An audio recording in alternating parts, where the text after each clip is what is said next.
ሄሎ ማሂዬ በሰላም ደረሽ ልጅ? አዎ ደርሻለሁ። ጎሽ ተመስገን። አደራሽን ልጅ ተጠንቀቂ። ሁሉንም ነገር በጥንቃቄ ማድረግ አለብሽ። ከአምላክ በስተቀር አጠገብሽ ማንም የለም። እሺ እማዬ አታስቢ። አሁን ወደ ደላላ ቤት ሄጄ ቤት ፈልጋለሁ። በቃ እማ አንቺ ግን ራስሽን ጠብቂልኝ እሺ? መድኃኒትሽንም በሰዓቱ ውሰጂ። ደግሞ ስራም ቢሆን በቶሎ አገኛለሁ። ሁሉም ነገር ይስተካከላል። የመድኃኒትሽንም ብር ሰርቼ አገኘዋለሁ። ብቻ አንቺ ጠንካራ ሁኚልኝ እሺ? እሺ ከእንግዲህ ምን አደርጋለሁ? እሱ አንድዬ ካንቺ ጋር ይሁን። አሜን እማዬ። በቃ ስረጋጋ እደውልልሻለሁ። ቻው።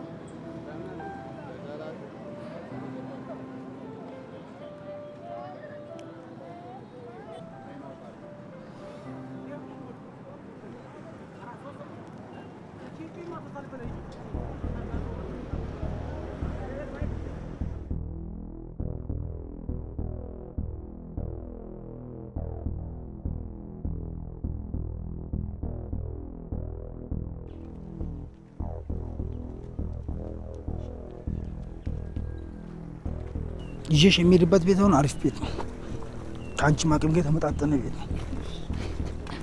አቶ ዮዳስ አከራዩ በጣም አሪፍ ሰው፣ ሃይማኖተኛ ሰው። ያጎትሽ ቤት ወይ እናትሽ ቤት እንደምትገቢ ቁጠሪ። ምንም እንዳትፈሪ።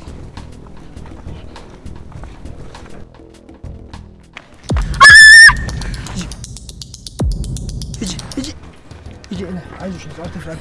አዲስ ሶስት እንደዚህ ያደርጋል። ሂጂ ውሃ ነው መረጭሽ።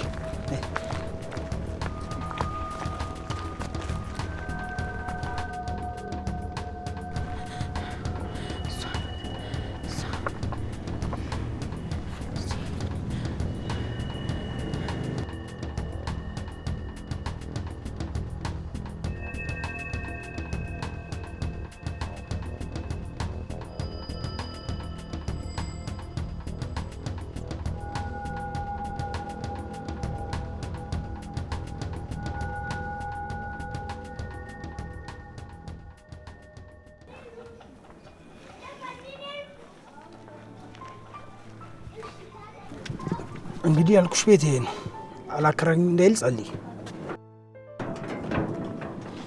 ሰላም ነው ዮናስ? ያልኩት ተከራይ እሷ ናት።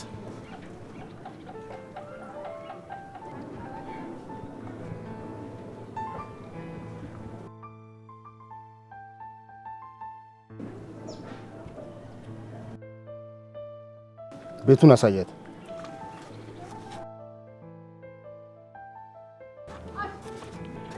እንግዲህ ጸሎቴ ተሳክቶልሻል። ወዶሻል መሰለኝ። በዚህ በነካት እጅሽ ለሀገራችንም ጸልይ።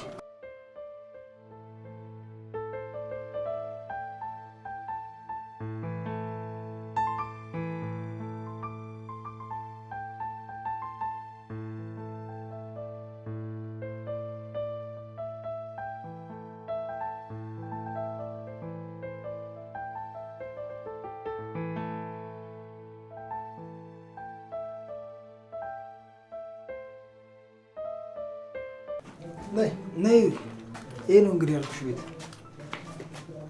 ከአንቺ አቅም ጋር የሚሄደው።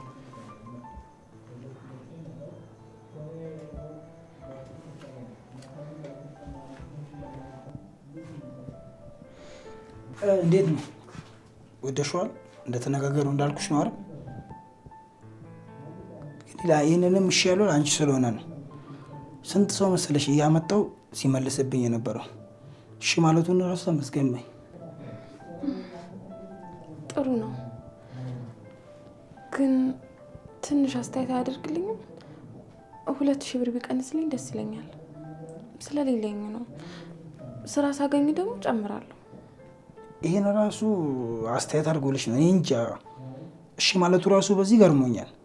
እስቲ ነይ እስቲ ታወሪያለሽ፣ ራስሽ ትነግሪያለሽ።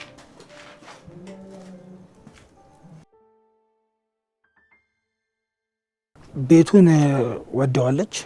ገና አዲስ ስራ ፈላጊ ናት። ኪራዩ ላይ አስተያየት ቢደረግልኝ። ሰምቻታለሁ። እንግዲህ ለሁሉም ነገር ዋጋ አለው። አንቺም ዋጋውን ከፍለሽ ነው መግባት ያለብሽ። አበበ እንግዲህ አዲስ መንጋ ወደ በረታችን አምጥተሃል። እሷ የምትችለውን ከፍላ ወደ በረቷ ትግባ። ሁሉም ነገር በገንዘብ አይተመንም። አንዳንዶቻችን ለፈጣሪ ጥሪ ነው ምንኖረው። አንቺም የምትችይውን ከፍለሽ ወደ በረትሽ ግቢ። ይህ የአገልግሎቱ አንዱ አካል ነው። እየመጣ ምን ብዬሽ ነበር? አቶ ዮናስ ጥሩ ሰው ናቸው፣ ፈጣሪውን የሚያከብር የሚወዱ ናቸው ብዬሻል ነበር። ኪራዩን ግን በቀኑ ነው መክፈል ያለብሽ። ለሁሉም ነገር ደግ አይኮንም። ደግ መሆን እስከምንችለው ብቻ ነው ደግ የምንሆነው። ይህ ያንቺ ነው፣ ያዡ። ከሱ ጋር የምትጨርሹን ጨርሽ።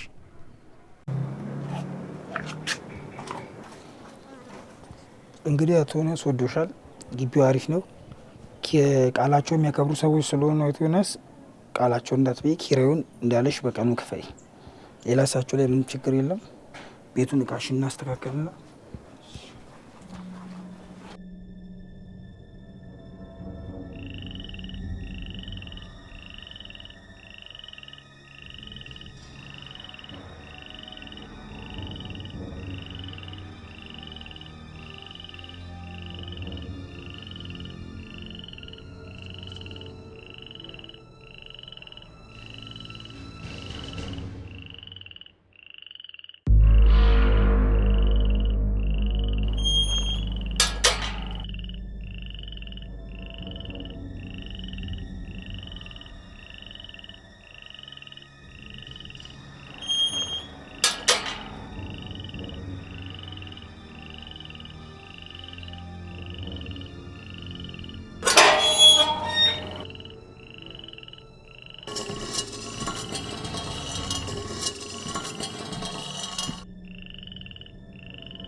በአዲስ አበባ ዩኒቨርሲቲ ያገኛቸው ውጤቶች በጣም አሪፍ ናቸው። በተለይ ማዕረግ ተመራቂ መሆንሽን ስንሰማ በጣም ደስተኞች ነን። አመሰግናለሁ። በጣም ለፍቼ ነው የተማርኩት። ይህን ውጤት ለማግኘት ጠንክሬ ተምሬያለሁ። አዎ፣ ነገር ግን በሚያሳዝን ሁኔታ መቅጠር አንችልም። ምክንያቱም ድርጅታችን የድርጅታችን መስፈርት የስራ ልምድ ይጠይቃል። ስለዚህ መቅጠር አንችልም። መልካም እድል እመኝልሻለሁ። ለመልካም ምኞቶት አመሰግናለሁ።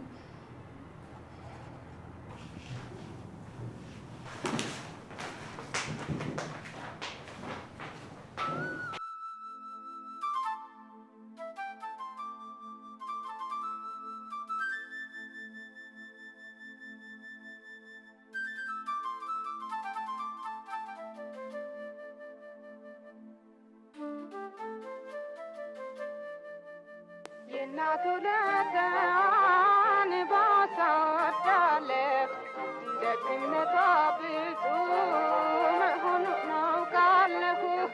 ወላጅና ውዴ እማዬ እንዴት ነሽ? የሄድሽበት የስራ ቃለ መጠየቅ እንዴት ሆነልሽ? ጠየቁሽ? ጥሩ ነበር እማዬ። እንዴት ጠንክረሽ ብትማሪ ነው እንደዚህ አይነት ውጤት ልታመጪው የቻልሽው አለኝ። በትምህርት ውጤቴ በጣም አድንቆኛል። እኔም ያው በጣም ጠንካራ እናት ስላለችኝ በሷ ምክንያት ነው እንደዚህ አይነት ውጤት ላመጣ የቻልኩት አልኩት። ይሄ ውጤት የእናቴም ጭምር ነው ብዬዋለሁ። አንቺንም አድንቆሻል። ስለዚህ ስራ አገኘሽ? እግዚአብሔር ይመስገን። እሱ ምን ይሳናል? ክብሩ ይስፋ። አሁን እማዬ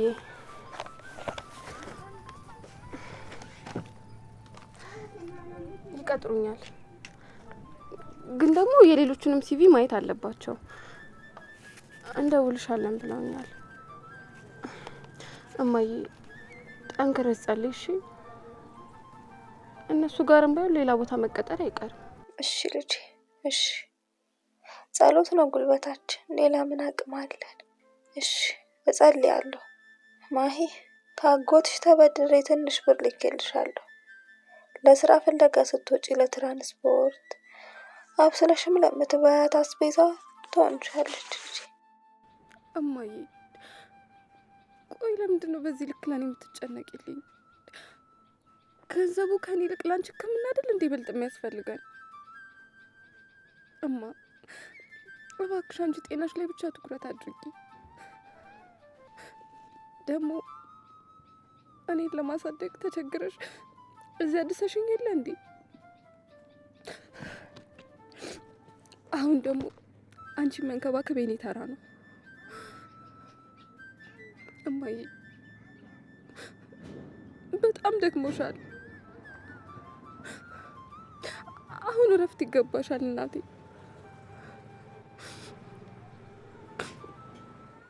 ደግሞ ታያለሽ አንቺን የማሳርፍበት ቀን ሩቅ አይሆንሽ። ብቻ አንቺ ጠንክረሽ ራስሽን ጠብቂልኝ።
እሷ አንቺን ትመስላለች።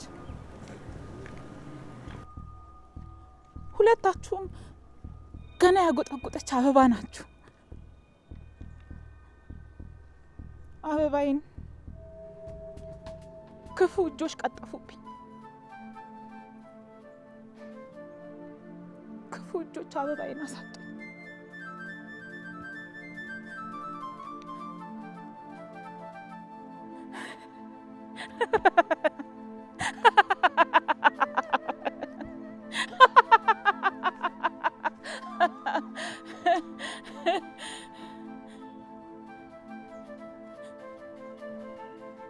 የሰው መቃብር የሚቆፈረው በሰው ነው።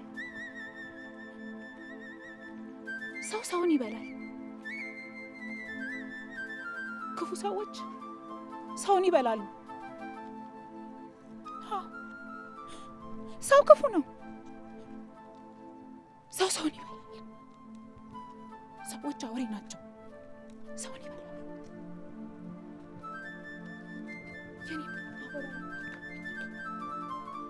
ሰው ሰውን ይበላል።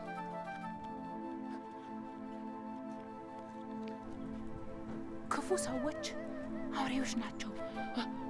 ሰውን ይበላሉ።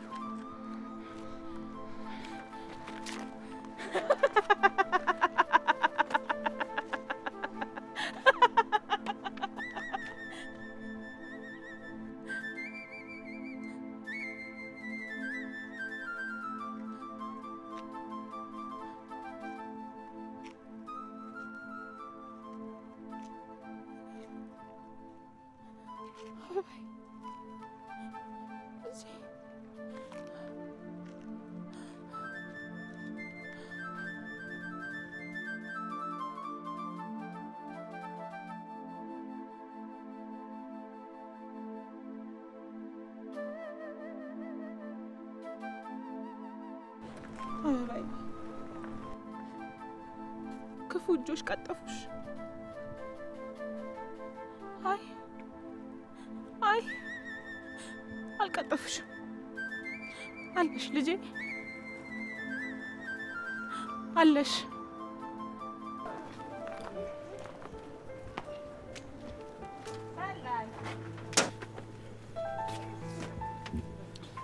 አይ አንድ እንጀራና ሩብ ኪሎ ሽሮ ስጠኝ። እሺ፣ አንድ እንጀራና ሩብ ኪሎ ሽሮ አለ። ሌላስ ምን ጨምርሽ? አይ ሌላ ምንም አልፈልግም፣ አመሰግናለሁ። እሺ፣ ሽሮ ያለው አዲሷ ልጅ አንቺ ነሽ አይደል? የአቶ ዮናስን ግቢ ተከራይሽ? ኦኬ። እና እንዴት ነው ሰፈሩ እየለመድሽው ነው? የሚያላምድ ሰው ከፈለግሻለን። እሺ፣ አመሰግናለሁ።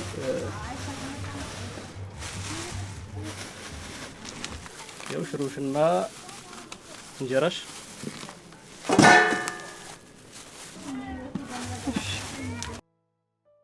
ስንት ነው? ደስ ያለሽ ግበይ። ስቀልር ነው። ሽሮ 150 ከዛ እንጀራ አንድ ላይ 175 ብር። ኦኬ። እኔ የምልሽ ግቢው የሆነ ጸጥ ያለ ነገር ነው አይደለ? አቶ ዮናስ እኮ ልጁና ሚስቱ ከሞቱበት በኋላ ወደ ግቢ ብዙ ሰው ያስገባል። የመረጠ ነው የሚያስገባው። አዎ ትንሽ ለየት ያለ ነገር አለ። አመሰግናለሁ። እሺ ችግር የለውም።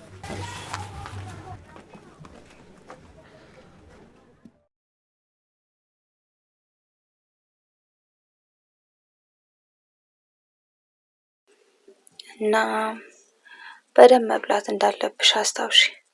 ምግብ ካልበላሽ ትጎጃለሽ። እየበላው ነው ማዬ። አሁን ራሱ እራቴን እየሰራው ነው። ብታይ ደግሞ አንቺ በላክሽልኝ ብር ድስት፣ ማንደጃ፣ መክተፊያ ምንም ገዝቻለሁ። ጎበዝ፣ እንኳንም ገዛሽ የኔ ልጅ። አይደለም የቤት እቃ ገና ቤት ራሱ እንገዛለን። እሺ ማዬ፣ ብቻ አንቺ ጠንክረሽ ራስሽን ጠብቂልኝ ደግሞ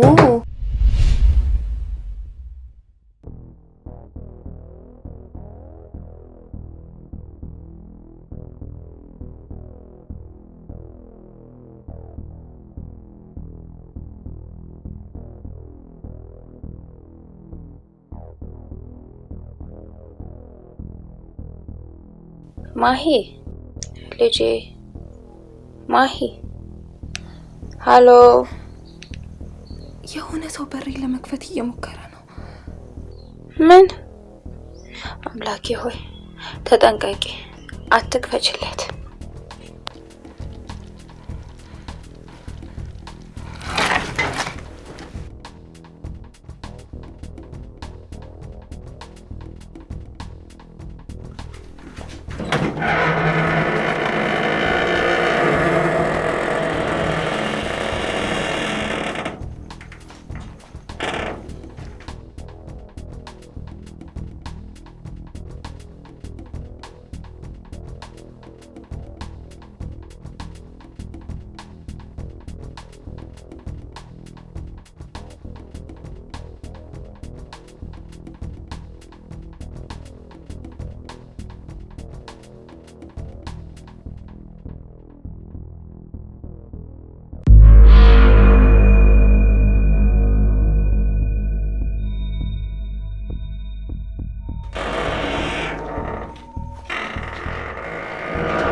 ማን ነው?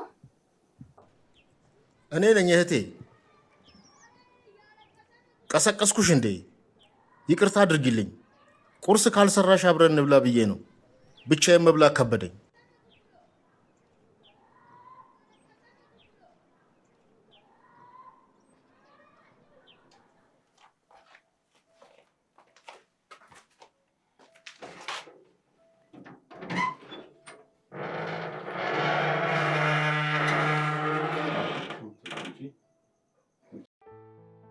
አንድ ሰው ብቻውን እንደዚህ አይነት ግቢ ውስጥ ሲኖር እንግዳ ነገር ነው አይደል? ይሄ ሰውዬ ምን ሆኖ ነው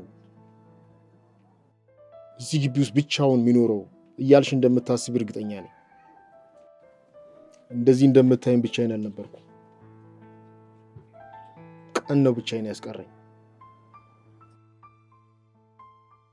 ቤቴን በደስታ በጨዋታ በፌሽታ የሚያደምቁ ቤተሰብ ነበረኝ። በጣም ቆንጆ የምወዳት የምትወደኝ ሚስት ነበረች። መኖሬን ለመውደድ ምክንያት የሆኑ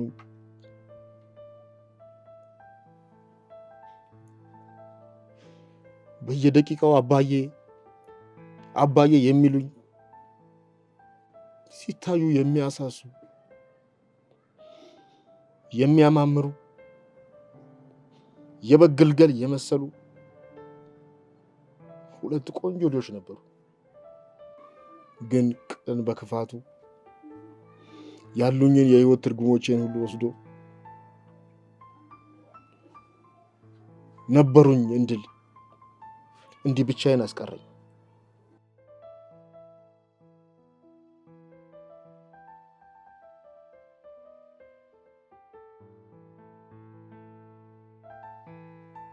ለመዝናናት ወደ ሻሸመኔ እየሄድን ነበር። መኪናዬ ከዳኝ። ይሁዳ ሆነብኝ።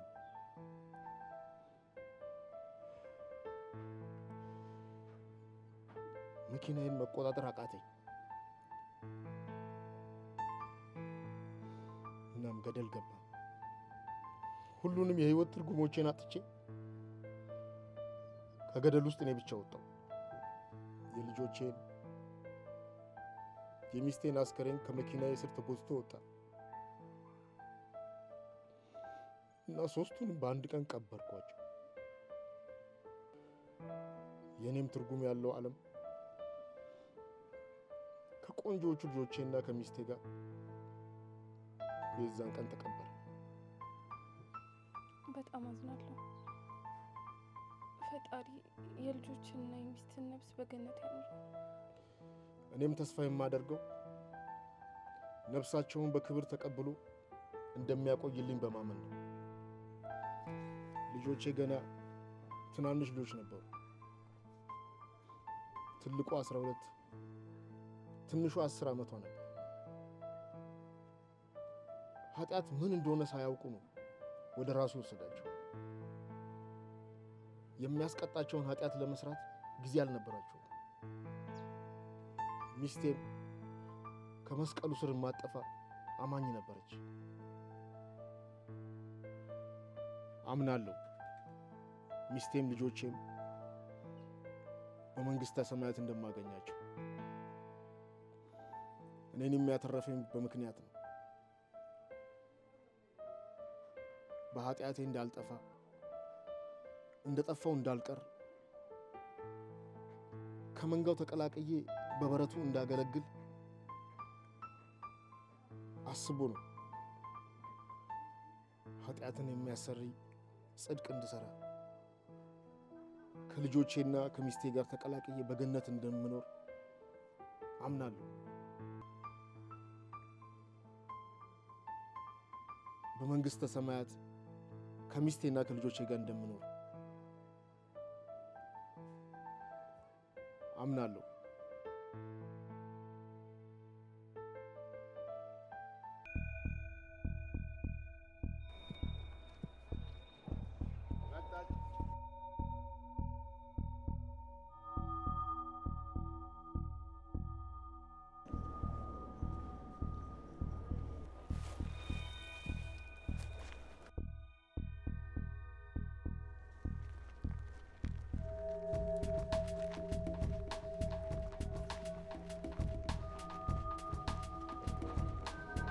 የሰው መቃብር የሚቆፈረው በሰው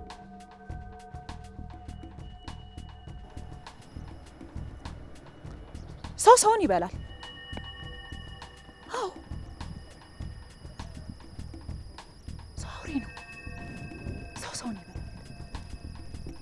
አበባዬን የቀጠፏት ክፉ እጆች ናቸው። እነዚህ የሰው ለምድ የለበሱ አውሬዎች ሰው ይበላሉ። ልጄንም የበሏት እነሱ ናቸው። ሰው ሰውን ይበላል። አዎ ሰው ሰውን ይበላል። አበባዬን የበሏት እነዛ አውሬዎች ናቸው። አዎ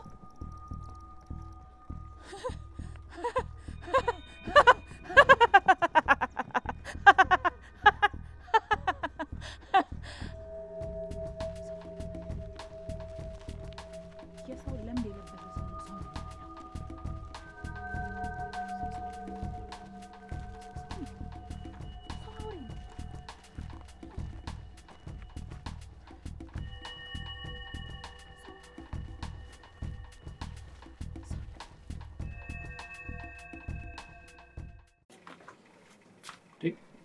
ምን ሆነሽ ነው? ደህና ነሽ አይደል? ሴትዮዋ ላስቲክ ቤት ያለችው ለምን እንደሆነ አላውቅም፣ በጣም ነው የምትከታተለኝ። ደግሞ በጣም ነው የምታስፈራው። ራይል ነው እንዴ? እኔ ደግሞ ምን ሆነሽ ብዬ ተጨነቅኩ። አይዞሽ፣ ለሰፈሩ አዲስ ሆነሽ ባል ነው የሚሆነው። እኔም እኮ እንደዛ ብዬ ነበር ያሰብኩት፣ ግን ደግሞ ሲደጋግምብኝ ፈራው። እኔ ደግሞ እብድ በጣም ነው የምፈራው። አይ ራይል እንኳን ያን ያህል የምታስፈራ ሰው አይደለችም። እንደውም የምታሳዝን ሰው ነች። ማለት ምን ሆና ነው እንደዚህ ሆነች? ልጇ ትምህርት ቤት ብላ እንደወጣች ሳትመለስ ቀረች። ትኑር ትሙት የሚታወቅ ነገር የለም። ልጇ ላይ ያዘችውን ፎቶ አይተሽዋል አይደል? ያ ልጇ ነው። ቀይ ቆንጆ የምታምር ልጅ ነበረቻት፣ ግን በቃ እንደወጣች ሳትመለስ ቀረች። ከዛ የመገኘቷ ፍንጭ እየጠፋ ሲመጣ የራይልም ጤንነት እየተባባሰ መጣ። ይኸው በቃ እንደምትያት ነች። በጣም የምታሳዝን ሴት ነች።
የግድ ስራ መስራት አለብኝ። ማንኛውም አይነት ስራ ይሁን፣ መስተንግዶም የቤት ሰራተኝነትም ቢሆን ለመስራት ዝግጁ ነኝ። ብቻ ስራ ይሁን። በጣም ያሳዝናል። ይህ የሚያሳየው እንደ ሀገር ወደ ኋላ መጎታታችን ነው። የተማሩ ሰዎች እንዲህ ሲንከራተቱ ማየት በጣም የሚያሳዝን ነገር ነው። ያልተማሩ ሰዎች ገንዘብ የሚያበሉት ገንዘብ ወይ ደግሞ የተሻለ ስልጣን ላይ የተቀመጠ ሰው ስላላቸው የተሻለ ቦታ ተቀምጦ ሀገር እየጎተቱ የተማሩ ሰዎች ሲንከራተቱ ማየት በጣም ያሳዝናል። አይዞሽ። ምን ማድረግ ይቻላል ብለህ ነው? ግን እኔ በተማርኩበት ስራ እስከማገኝ ድረስ ግዴታ መስራት አለብኝ። ገንዘብ በጣም ያስፈልገኛል። እናቴን መርዳት አለብኝ። የልብ ታማሚ ናት። ለሷ መድኃኒት መግዛት አለብኝ። ማንኛውም አይነት ስራ ይሁን ብቻ ግን የሆነ ነገር ካገኘ ንገረኝ እሺ? በእናትህ። ችግር የለውም። የቤት ሰራተኝነትም መስተንግዶም የተሻለ የተለያየ አይነት ስራ የትኛውንም አይነት ስራ ባገኘሁ ሰዓት ላይ ደውዬ አሳውቅሻለሁ። እስከዛ ድረስ ግን እቺን ያዣት። እስከዛ መንቀሳቀሻ ይሆንሻል። እውነትን አልፈልግም። እኔ ስራ ብቻ እንድትሰጠኝ ነው የምፈልገው። አመሰግናለሁ። ከአንቺ የተቀበልኩት ነው። ቤቱን ሳከራይሽ የተቀበልኩሽ ብር ነው። አይዞሽ፣ እናትሽ ትድናለች።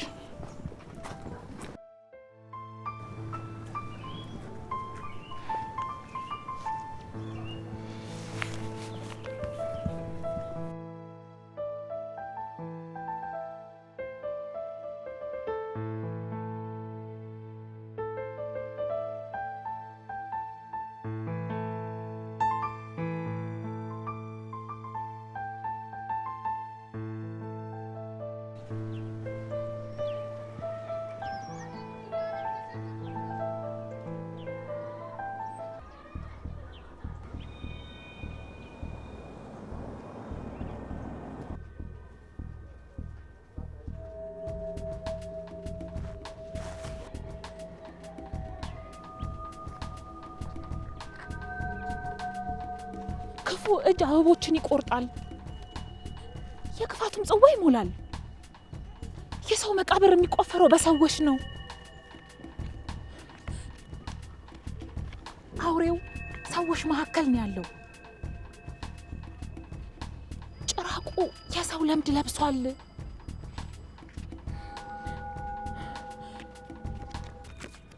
አውሬው አዳዲስ አበቦችን ይቀጥፋል።